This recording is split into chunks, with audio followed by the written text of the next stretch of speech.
Welcome to BODS Mayhem Hour, your source for all hard rock, heavy metal, new metal, alternative, punk, horror punk, hardcore, rock, and all local bands, with your host, John the Bod, a.k.a. the Bodfather. Hey, what's up? This is Rob Roy. You're listening to BODS Mayhem Hour. The views and opinions of the guest do not necessarily reflect the views and opinions of BODS Mayhem Radio Network, its staff, affiliates, or sponsors. Parental discretion is advised. Welcome to BODS Mayhem Radio Network.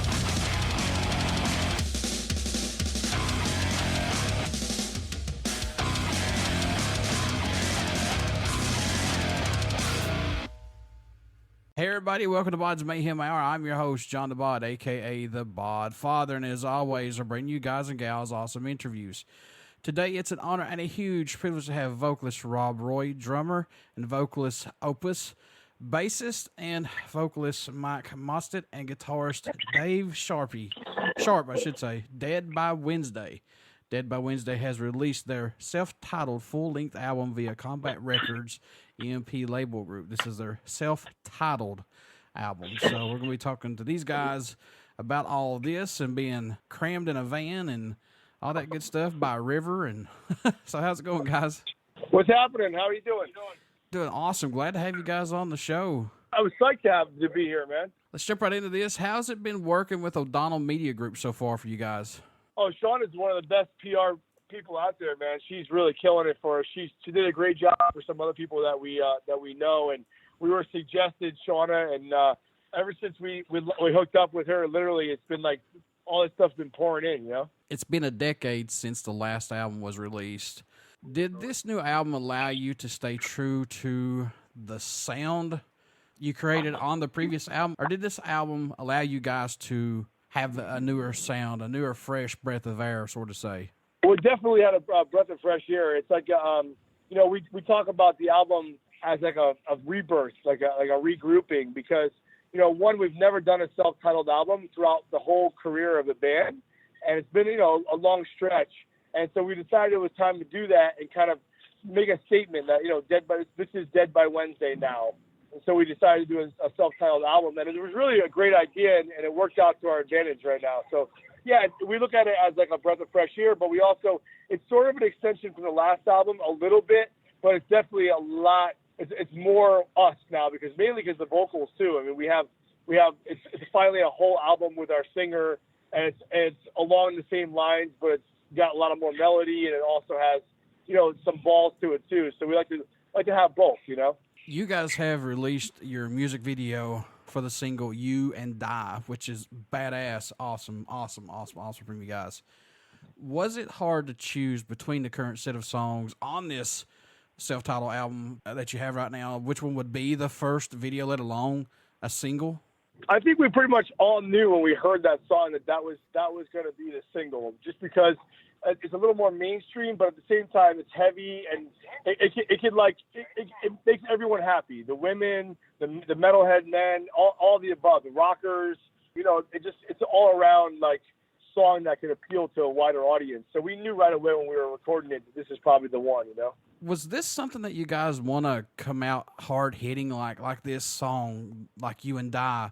I mean, you see the woman and the guy, they're in love, and then you see the split, and then you see the guy OD.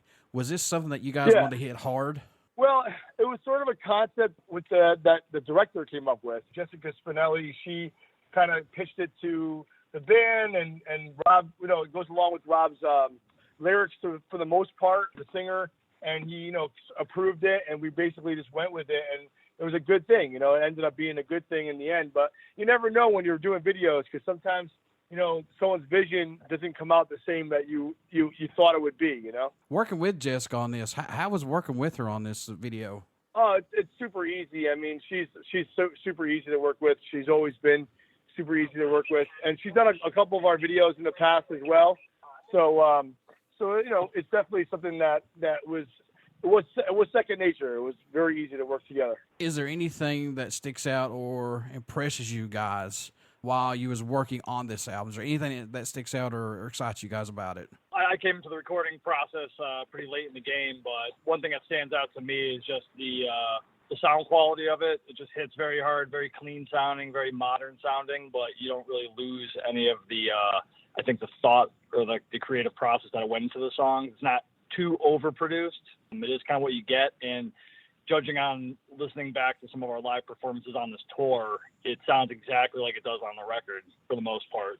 I mean, we've been crushing it live every night, and I think the feedback that we're getting is that we sound just like we do on the record. So yeah, there's not a lot of tricks and like, you know, backing tracks and click tracks and vocal processors and any of that stuff. It's just like four guys doing the most they can with the instruments, kind of like, you know, like back in the day when bands really performed their instruments and not just played to track, you know? This is Rob Roy. Yeah, this album's been a huge growth for the whole band. I think, you know, from where the band started its roots in like the hardcore and punk and even with a little bit of hip hop influence, I think we've matured and adjusted a lot to the strengths of each person in the band. I think that, you know, not only the band, but me personally has grown a lot in this process. I mean, seeing all different types of vocal styles from touring the Darkest of Angels album made me grow and learn how to sing in a different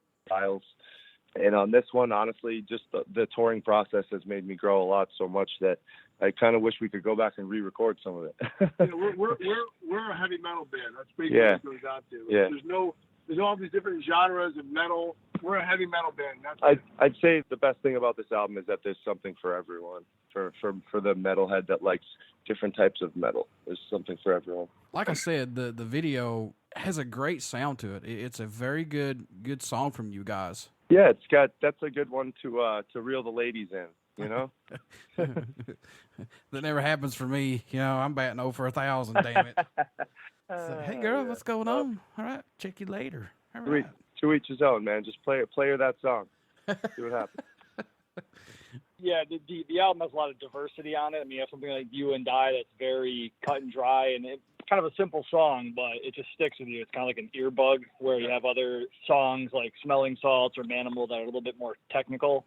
So I think the diversity of the album, you can draw in the hardcore metalhead dudes, but you can also, they can bring their girlfriends, and everybody can enjoy the set or the actual full album from front to back. Are there any songs standing out more to each of you than any right now on the album? I know these are like your babies. I know you're close to them. We all have different favorites. I know Out the Door is probably our bassist favorite, correct? I mean, Rick, your favorite too is Out the Door, right? Out the Door. Yeah. And then I like Manimal, and everyone's really digging Manimal live. It's hard to really pick because I like some of the weirdness of Chrysalis and the heaviness of it and the funkiness of it. I mean, it's hard to pick any one song like as a favorite because they're all our babies, like you said. But you know, we all have different ones that we like live, I guess. You know, and right now everyone's digging Manimal live. Guys, this album was produced by Nikki Belmore, who's worked with Dee Snider and Josta, of course, Jamie Josta. And this was mastered by Chris Zeus Harris. How was working with these guys? Oh, they're awesome, man. I mean, Nikki's been with us for last 3 albums, an EP and the last 2 albums, and really he's one of the best out there, and he knows our sound. He knows what we're trying to do. He's helped us grow, and Zeus just, you know, is Zeus. I mean, everyone knows him, so there's really not much to say except that they're both incredible producers and engineers and all the above, you know. I'd like to give a shout out to Nikki for working with me. This is my first studio album in quite some time, so I was a little bit green going into the process, but he was so patient and so good to work with, getting the best energy out of me that I possibly could give in the studio. It was awesome. Working with him for the first time, though, how hard did he push you? And I know working with a familiar face, that's awesome because he knows exactly what you want. But for you, man. He was amazing. I mean, he helped us kind of shape the song. So, it was a really teamwork effort. We came in with these songs, but as artists, we were moldable and we were willing to listen to suggestions. Like, we kind of brought the songs in as good songs, and he took them and made them great, which is what a producer really should do. And he did a great job. Yeah, because that's his name also going out there on that album. Right, I mean, even just down to little details where, like, you might cut off a note a little sooner to give it like a rhythm, little things like that. Mm-hmm. That he kind of morphed the songs from good songs to great songs, and that's that's the sign of a great producer. So he did his job, definitely. Who did the cover art or photo for this album, guys? Jamie Cross. What's the name of Nightmare it? Tattoo. Nightmare Tattoo in Chicopee, Massachusetts, or Holyoke, Massachusetts? Westfield, Massachusetts. Nightmare Tattoo. Jamie Cross was the artist. He's amazing. Awesome dude. He plays drums for a band called Disguise the Curse from Western Massachusetts, and those are good friends of ours. What do you hope everyone takes away from this album, or message you hope to hear while listening to it, or just any of your guys' music? What do you hope that they get from it? The message, like, there's some personal stuff, but the overall bigger message is, like, basically, fuck the media. It's all fake. Don't listen. Be yourself. Be strong. Support each other. Fucking, the way that the planet's going right now, something has to change, or, we won't have fun. And, I could go on, but, that's the basic message. What has new guitarist Dave Sharpe brought to the band that may have been missing, possibly, guys? Give him a hard time. Oh man, he's brought common sense, consistency, punctuality, and professionalism, and better playing. Never mind playing well. Yeah, never mind playing. And a six-pack abs. And a six-pack of abs, and a six-pack of beer. We just got a six-pack of beer as well. So we got all sorts of six-packs going on over here. Not two-pack. But yeah, he's been nothing but a blessing. We've dealt with some subpar people in the past, really but not playing wise, but everything else that goes into it. We had trouble finding someone with the professionalism that we were looking for. It goes a lot deeper than just talent, this business. You have to be able to live in a van down by the river for months on end to be able to deal with family. It becomes like a family, Oh, I wish I had a Chris Farley thing right then and there. Live in a van down by the river. Oh, that's awesome. Oh, good stuff. Since this new band has came together with you guys, this new nucleus, I should say, do you still see you guys musically growing as a unit? Oh, yeah. I mean, definitely, especially now, because like this is like not like when we say rebirth, it's like four people that are super into it. They know what they want, and they have their own ideas. So this next album is gonna. I mean, every album's been a growth.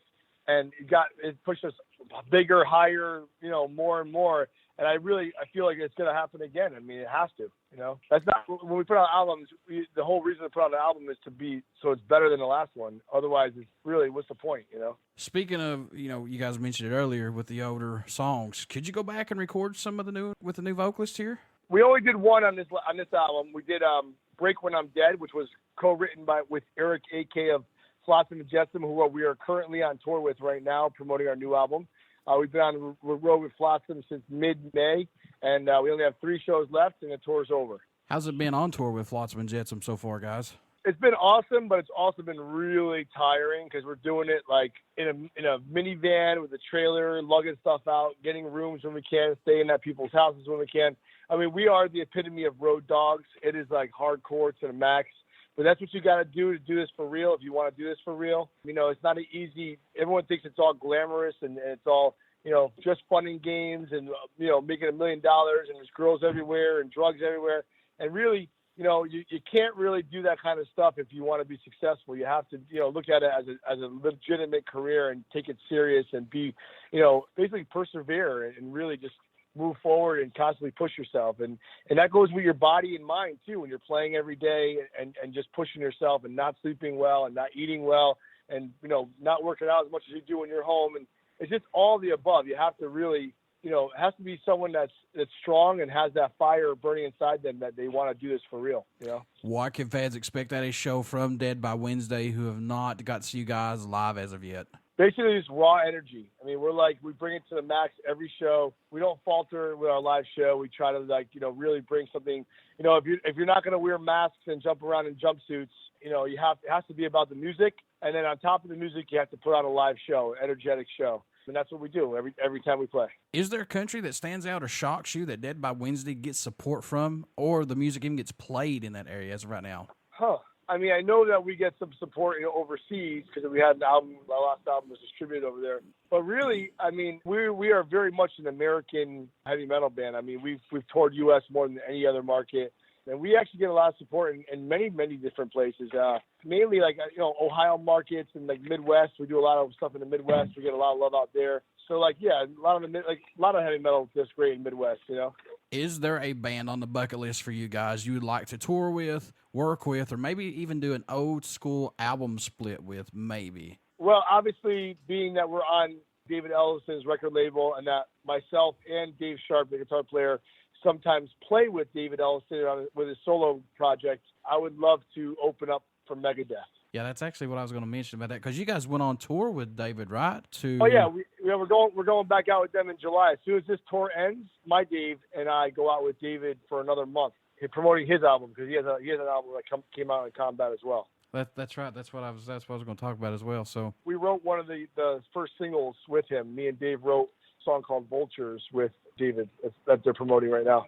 Working with David Ellefson on this, has he shed some light on how it is on the road, things like that? Has he opened up a lot of kind of some doors for you guys? It definitely opens doors when you're playing with one of the guys from one of the big four, How can folks stay in touch with you guys, buy some merchandise, tour dates, things like that, stuff you got going on with David Ellefson after this tour? Obviously, all the social media, all you have to do is just Google Dead by Wednesday, but we have Instagram, we have Facebook, we have Reverb Nation, we have Twitter, we have, you name it, and you can buy the album online at iTunes, Amazon, Target, FYE, in stores. For merch, like shirts and stuff, you can go to merchlive.com, and basically you can go to the label website, Combat Records, and just inquire there, or EMPLabelGroup.com. There's so many easy ways to find us. We're all over the place, so definitely.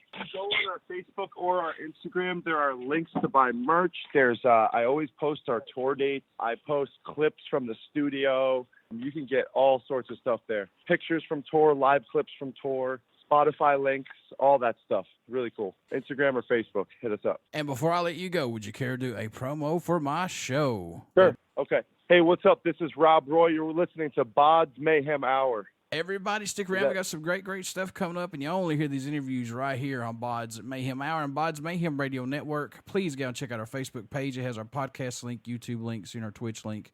Also, get out and check out Dead by Wednesday and pick up their self-titled album, and you will not be disappointed. Guys, I wish you all the best of luck. Thank you so much.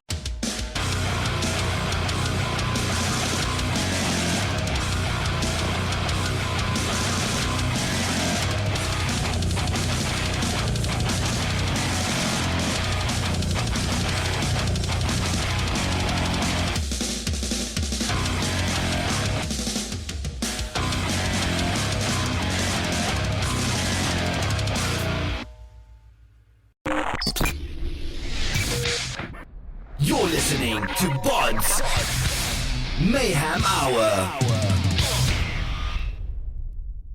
Follow us on Facebook, Twitter, and Instagram.